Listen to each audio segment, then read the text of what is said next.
আজকের ভিডিওটা না দেখলে মিস করবেন। একটা দারুণ রেসিপি শেয়ার করব আপনাদের সঙ্গে। আজকে কুমড়োর ফুল দিয়ে এই চিংড়ি মাছ দিয়ে বাটা করব। চিংড়ি মাছ কুমড়োর ফুল বাটা। তার জন্য এখানে কুমড়োর ফুল বেছে ধুয়ে নিয়েছি, আর এখানে চিংড়ি মাছ নিয়ে নিয়েছি, আর এখানে একটু রসুন, কাঁচা লঙ্কা, কালো জিরে আর অল্প একটু পেঁয়াজ।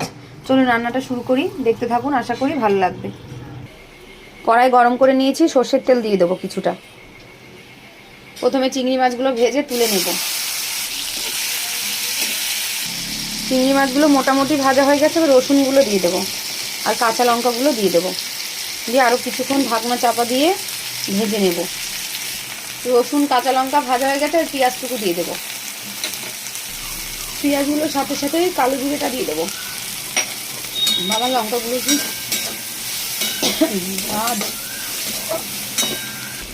সব কিছু দিয়ে ভেজে নিয়েছি। এবার কুমড়োর ফুলটা দিয়ে দেবো।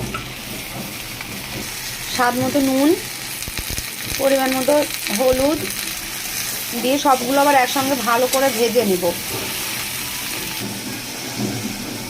এইভাবে ভেজে পুরো জল শুকিয়ে নিয়েছি। এবার মিক্সিতে বেটে গেছে আমার চিংড়ি কুমড়ো ফুলের ভর্তা। এই রেসিপিটা একবার বানিয়ে খেয়ে দেখবেন, দারুণ হয় খেতে।